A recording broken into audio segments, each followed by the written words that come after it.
उद्धव ठाकरे, शरद पवार, सुप्रिया सुळे उपस्थित.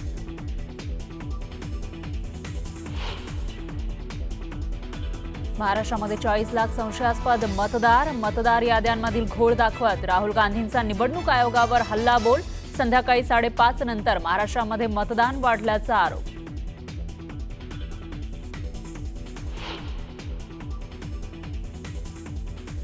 काही चोरीला गेलं असेल तर राहुल गांधींच्या डोक्यातली चिप चोरीला गेलेली आहे आणि त्यांची हार्ड डिस्क करप्ट झालेली आहे. राहुल गांधींच्या आरोपांवर मुख्यमंत्र्यांचं उत्तर. राहुल गांधी अपयश लपवण्याचा प्रयत्न करत असल्याचा लगावला टोला.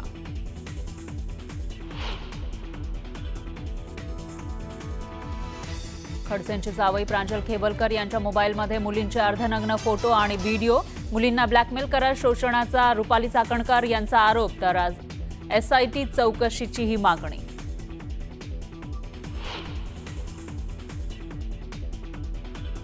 रोहिणी खडसेंमुळे प्रांजल खेबलकर यांना टार्गेट केल्याचं म्हणत एकनाथ खडसेंनी चाकणकरांचे आरोप फेटाळले. पुराव्यांशिवाय आरोप करणं चुकीचं असल्याचंही केलं विधान.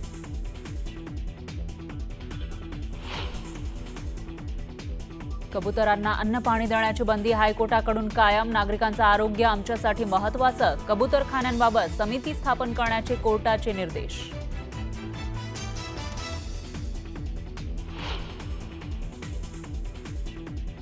खालिद का शिवाजी चित्रपट उद्या प्रदर्शित होणार नाही. खालिद का शिवाजीच्या दिग्दर्शकाला सेन्सॉरची नोटीस.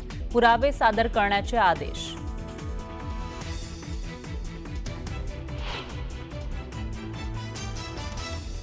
मंत्री गिरीश महाजन डेहराडूनमध्ये दाखल. उत्तराखंडमधील अडकलेल्या पर्यटकांच्या बचाव कार्याबाबत घेणार आढावा. महाजन महाराष्ट्रातल्या पर्यटकांच्या कुटुंबियांच्या संपर्कात.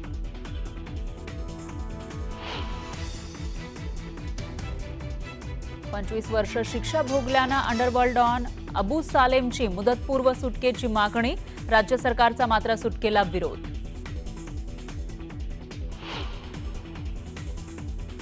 व्लादिमीर पुतीन भारताला देणार भेट. ऑगस्ट अखेरीस व्लादिमीर पुतीन भारतात येणार. पुतीन यांच्या भारत दौऱ्याकडे जगाचं लक्ष.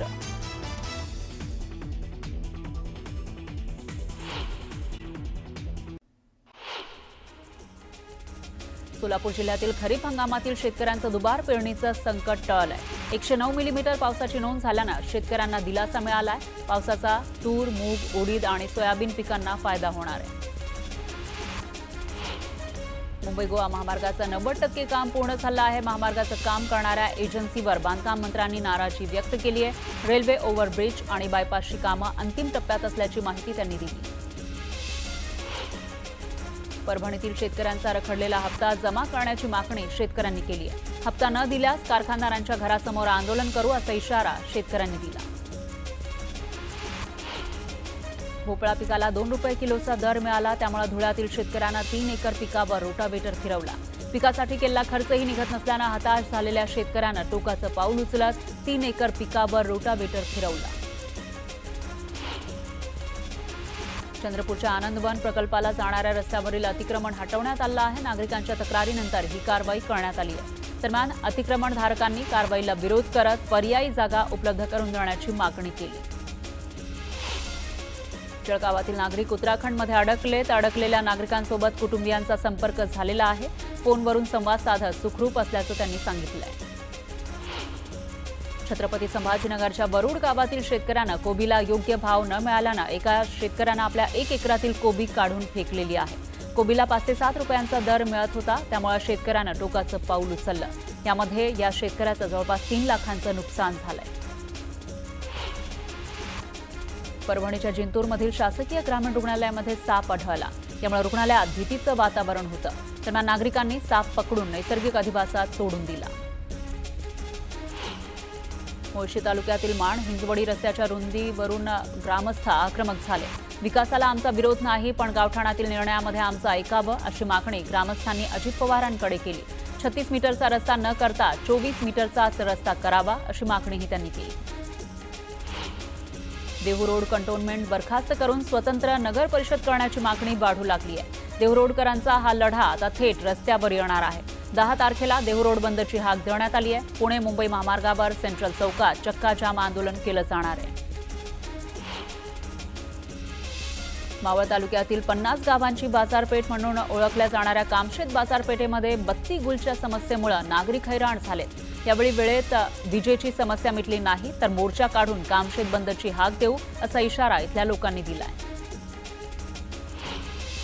जळगावातील फैजपूर इथून जवळच असलेल्या यावल तालुक्यातील पिंपरूड इथल्या अनुदानित आश्रमशाळेच्या विद्यार्थ्यांना मूलभूत सोयीसुविधा मिळत नाहीये, त्यामुळे विद्यार्थी त्रस्त झालेत. यावेळी त्यांनी पायी चालत जाऊन थेट प्रांत कार्यालयामध्ये आपल्या समस्यांचा पाढा वाचला. उल्हासनगरमधील इंग्रजी माध्यमातील महिला शिक्षकांनी मागील 3 दिवसांपासून उपोषण सुरू केलं आहे. या शाळेतील 20 वर्ष सेवा देणाऱ्या शिक्षकांना अचानक काढून टाकण्यानं त्यांनी उपोषण सुरू केलं आहे. याला आता विद्यार्थ्यांसह पालकांनीही पाठिंबा दिला. सांगली जिल्ह्यातील खेळाडू देशपातळीवर चमकलेली आहे. जॉर्जियातील बटुमी इथं सुरू असलेल्या आंतरराष्ट्रीय वुशू स्पर्धेमध्ये महाराष्ट्रातील 2 खेळाडूंनी सुवर्ण पदक जिंकली आहे. श्रावणी घोरपडे हिनं सुवर्ण पदक तर मयुरी वायंगडे हिनं रौप्य पदक पटकावलंय. मावळमधील तळेगाव तसंच शेलारवाडी शेतकऱ्यांच्या डीआरडीओ जमीन संपादन प्रकरणामध्ये वाढीव अनुदानासाठी मुख्यमंत्र्यांनी पुढाकार घेतलाय. वाढीव अनुदान मिळावं यासाठी दिल्लीमध्ये हालचाली सुरू आहेत.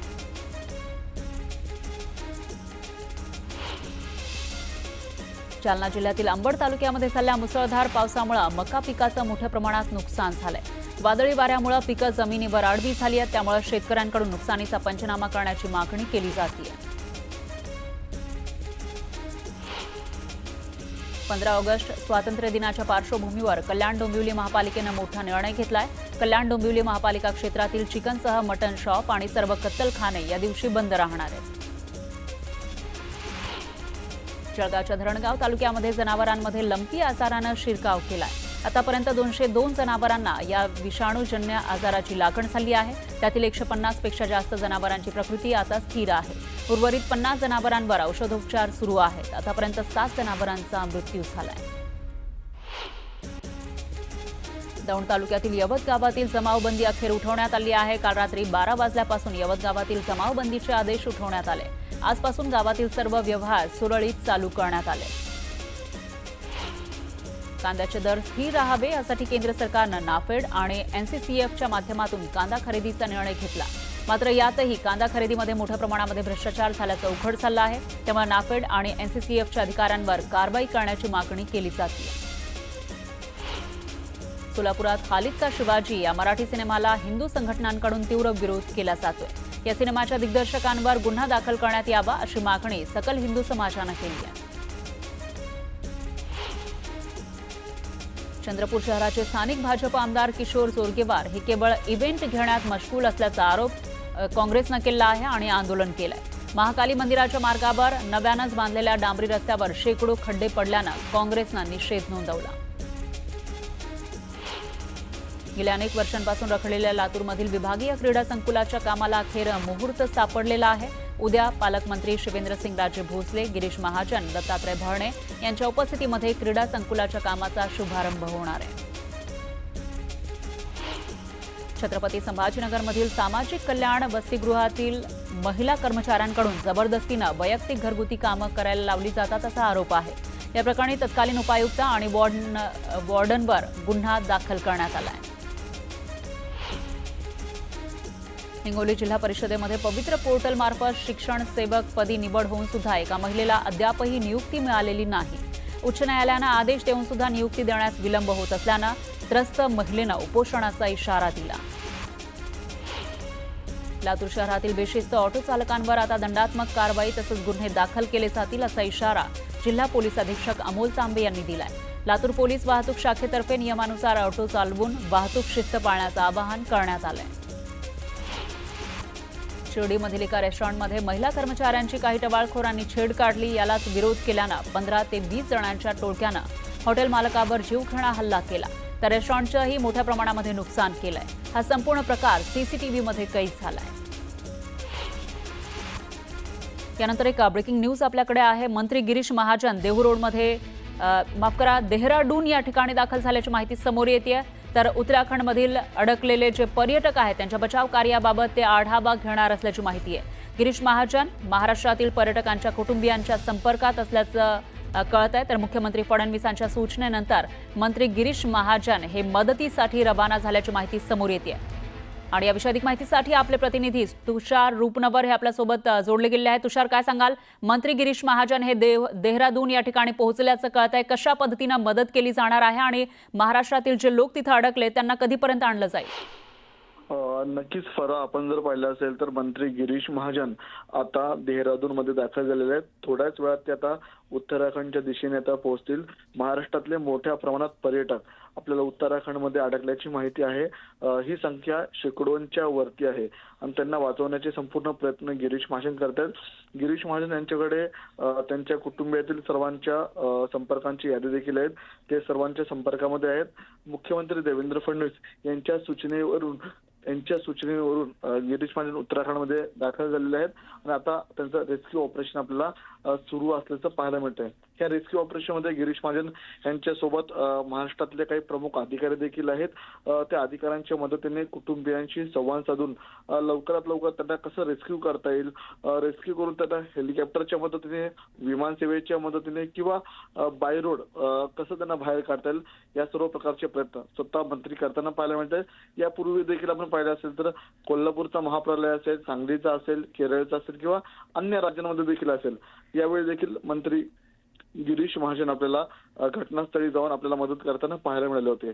आणि आज देखील आपल्याला महाराष्ट्र राज्याचे मुख्यमंत्री देवेंद्र फडणवीस या उत्तराखंडच्या घटनेवरती स्वतः लक्ष ठेवून आहेत आणि गिरीश महाजनांना मुख्यमंत्री देवेंद्र फडणवीसांनीच सूचना देऊन मदतीसाठी पाठवल्याचं पाहायला मिळत आहे.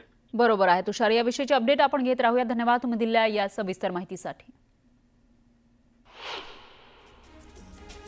खालिद का शिवाजी या सिनेमाविरोधात शिवप्रतिष्ठान हिंदुस्थान संघटना आक्रमक झाली आहे. सिनेमातून छत्रपती शिवाजी महाराजांचा चुकीचा इतिहास मांडला जात असल्याचा आरोप करण्यात आलाय. तर चित्रपट प्रदर्शनाची परवानगी न देण्याची मागणीही करण्यात आलेली आहे. यानंतर पुढची बातमी आहे जळगावमधून. जळगाव तहसील कार्यालयामध्ये विविध योजनांच्या लाभासाठी महिलांना नाहक अडचणींचा सामना करावा लागतोय. तहसील कार्यालयामध्ये तासनतास बसून सुद्धा काम होत नसल्याचा आरोप करण्यात आलाय. तातडीने समस्या सोडवण्याची मागणी महिलांनी केली आहे. यानंतर पुढची बातमी आहे वर्ध्यामधून. वर्ध्याच्या देवळीमध्ये व्हीव्हीपॅटच्या मागणीसाठी नागरिकांनी आंदोलन केलं. स्थानिक स्वराज्य संस्थांच्या निवडणुकीमध्ये व्हीव्हीपॅट मशीन अनिवार्य करण्याची मागणी त्यांनी केलेली आहे. यासाठी युवा संघर्ष मोर्चानं तहसीलदारांना निवेदन सुद्धा दिलंय. पुण्यात मूलभूत अधिकार संवर्धन कृती समितीनं जिल्हाधिकारी कार्यालयासमोर आंदोलन केलं. पोलिसांनी मुलींना मारहाण केल्याच्या आरोपानंतर गुन्हा दाखल करण्याची मागणी या आंदोलनातून करण्यात आली आहे. जळगावच्या अमळनेर इथल्या तालुका महाविकास आघाडीच्या वतीनं दिव्यांग बांधवांच्या विविध मागण्यांसाठी आंदोलन करत उपविभागीय अधिकाऱ्यांना निवेदन देण्यात आलं. विधान परिषदेवर राज्यपाल नियुक्त दिव्यांग आमदार असला पाहिजे अशी मागणी यावेळी करण्यात आली. तर दिव्यांग बांधवांना वेळेवर पेन्शन देण्याची मागणीही करण्यात आली. सोलापुरात कुरेशी समाजाच्या आंदोलनाला शेतकऱ्यांसह सामाजिक संघटनांनी पाठिंबा दिलाय. बाबासाहेब आंबेडकर यांच्या पुतळ्यापासून ते झेडपी समोरील पूनम गेटपर्यंत मोर्चा काढण्यात आला. मूक मोर्चाच्या ठिकाणी मोठा पोलीस बंदोबस्त तैनात करण्यात आला. हिंगोली जिल्ह्यामध्ये बनावट कागदपत्रांच्या आधारे नर्सिंग स्कूल सुरू असल्याचा आरोप करण्यात आलाय. कागदपत्रांची चौकशी करून मान्यता रद्द करण्याची मागणी सामाजिक कार्यकर्त्यांनी केली आहे. कारवाईसाठी जिल्हाधिकारी कार्यालयासमोर सामाजिक कार्यकर्त्यांची 2 दिवसांपासून उपोषण त्यांनी केलेलं आहे. बीड जिल्ह्यामध्ये अजित पवार यांच्या हस्ते हरित बीड अभियानाचा शुभारंभ करण्यात आला.